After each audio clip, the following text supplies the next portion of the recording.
Biliyor musun? Bazı insanlar sadece küçük bir taşın hayatlarını değiştirdiğine inanıyor. Enerji verdiğini, stresini azalttığını, hatta şans getirdiğini söylüyorlar. Peki gerçekten bir taşın bize iyi gelmesi mümkün mü? Yoksa hepsi sadece kulağa hoş gelen bir mit mi? Bugün değerli taşların gizemli gücünü masaya yatırıyoruz. Bilim ne diyor? İnançlar ne anlatıyor? Neden milyonlarca insan hala bu taşları kullanıyor? Bu videoda taşların geçmişini, günümüzde nasıl kullanıldığını, işin bilimsel kısmını ve insanların neden bu kadar etkilendiğini birlikte çözeceğiz. Sonunda da çok ilginç bir noktaya varacağız. Aslında taşlar mı bizi etkiliyor, yoksa biz mi taşları? Önce en temel yerden başlayalım. Değerli taşlar aslında dünyanın derinliklerinde milyonlarca yıl boyunca oluşmuş mineraller. Elmas, kuvars, ametist, turkuaz, akik hepsi farklı kimyasal yapılara sahip. Bazı taşların rengi metal iyonlarından gelir.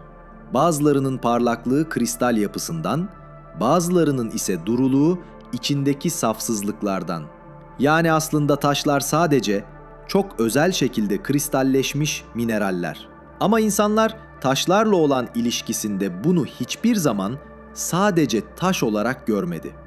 Çünkü renkler, ışık, parlaklık bunlar insan psikolojisini doğrudan etkiliyor.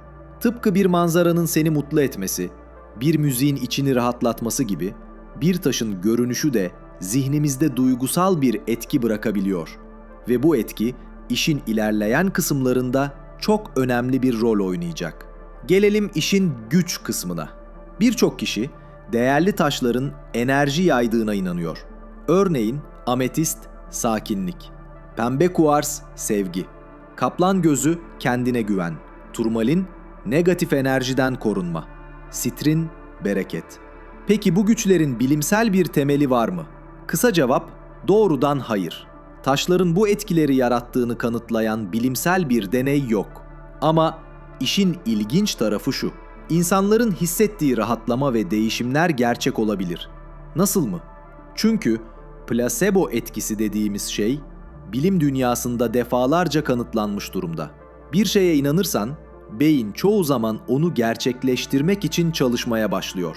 Yani taşın içindeki enerji değil, senin içindeki beklenti değişimi yaratıyor olabilir. Ve bu noktada bilim devreye giriyor. Beyin inandığı şey karşısında hormon dengelerini, stres seviyelerini, hatta nabzını bile değiştirebiliyor. Bu yüzden insanlar gerçekten daha iyi hissedebiliyor. Taş gerçek bir enerji yaymasa bile insan beyninin gücü bunu mümkün kılabiliyor. Fakat burada şaşırtıcı bir detay var. Bazı taşlar gerçekten fiziksel olarak etrafı etkileyebiliyor. Örneğin kuvars kristali elektrik yükü depolayabiliyor. Piezoelektrik etki sayesinde sıkıştırılınca elektrik üretiyor. Bu yüzden saatlerde, mikrofonlarda, bilgisayarlarda kullanılıyor. Yani taşların enerjiyle bir bağlantısı var. Ama insanların anladığı şekilde değil. Doğrudan ruhsal enerji değil. Fiziksel enerji, elektrik, titreşim, atom düzeni. Bir diğer şaşırtıcı nokta, bazı araştırmalar insanların taşlara dokunduğunda gerçekten daha iyi hissettiğini gösteriyor. Fakat sebebi taş değil, doku ve sıcaklık hissi. Soğuk, pürüzsüz bir yüzeye dokunmak bile stresi azaltabiliyor. Bu taşın gücü değil, beynin dokunma hissine verdiği tepki. Yani taşların gücü biraz var, biraz yok. Ama tamamen beklenti, duygu, sembolizm ve fiziksel hislerin birleşimi. Şimdi sana çok ilginç bir hikaye anlatayım. 1990'larda bir grup psikolog bir deney yapıyor. Katılımcılara iki farklı taş veriliyor. Birincisi enerji taşı olduğunu söyledikleri parlak bir kuvars, ikincisi sadece camdan yapılmış, kuvars gibi görünen bir sahte taş. Katılımcılardan bazıları gerçek taşı, bazıları sahte olanı tutuyor ve sonuç gerçekten şaşırtıcı.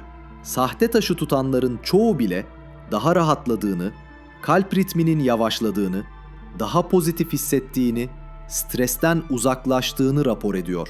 Yani gerçek taş olmasa bile insanlar kendini daha iyi hissetmiş. Çünkü beyin bu taş bana iyi gelecek diye düşündüğünde bunu gerçekleştirmek için hormonlar salgılıyor. Kısacası güç taşta değil, o güce olan inançta. Peki bu bilgi bize ne kazandırır? Aslında çok şey. Bir nesneye baktığımızda hissettiğimiz duygu, o nesnenin gerçek enerjisinden değil, bizim içsel enerjimizden geliyor olabilir. Evinize koyduğunuz bir ametist taşı sizi gerçekten sakinleştirebilir. Ama bunu yapan ametist değil, sizin zihninizin ona yüklediği anlam. Bu kötü bir şey mi? Tam tersi.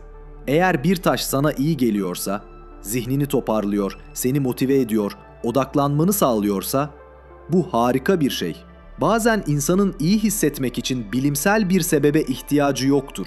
Küçük bir sembol bile iş görebilir. Özetle, taşların mistik güçleri bilimsel olarak kanıtlanmasa da, onların insanlar üzerindeki etkisi gerçek. Ama sebebi taş değil, insanın kendi inancı, duygusu ve psikolojik tepkisi. Belki de asıl güçlü olan şey, elimizdeki taş değil, içimizdeki anlam verme gücü. Ama hikaye burada bitmiyor.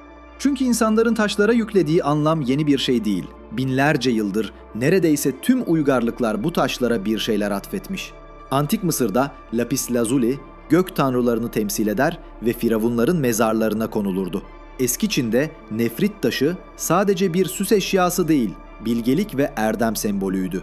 Roma askerleri savaşlara giderken kırmızı akik taşını cesaret getirsin diye yanlarında taşırdı. Orta Amerika uygarlıkları ise yeşil taşları yaşam ve nefesin rengi olarak görürdü. Yani tarih boyunca insanların ortak bir davranışı var. Taşlara kendi duygularını, korkularını, umutlarını yüklemek. Belki de bu yüzden taşlar sadece mineraller olmaktan çıktı ve birer kültürel sembole dönüştü. Bugün bile durum çok farklı değil.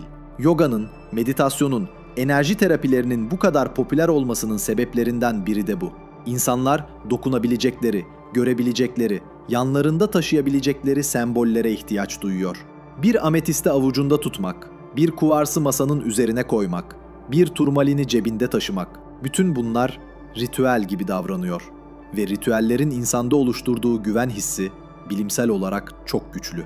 Modern psikologlar diyor ki, bir nesnenin sana güç verdiğine inanıyorsan, o nesne gerçekten performansını etkileyebilir. Hatta sporcular bile yarışa çıkmadan önce özel bir bileklik takıyor, müzisyenler sahneye çıkmadan önce uğurlu taşlarını cebinde taşıyor. Bunun sebebi taşın gücü değil, taşın kişiye kontrol hissi vermesi.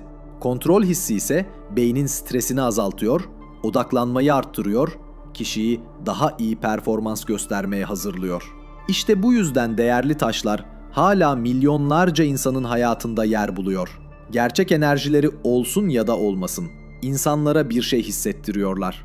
Ve bazen bir şeyin işe yaraması için bilimsel doğruluğunun bile olmasına gerek yok. İnsanın hissetmesi yeterli. Eğer bu tarz merak uyandıran bilgileri seviyorsan, devamını kaçırmamak için abone olabilirsin. Bir sonraki videoda görüşmek üzere.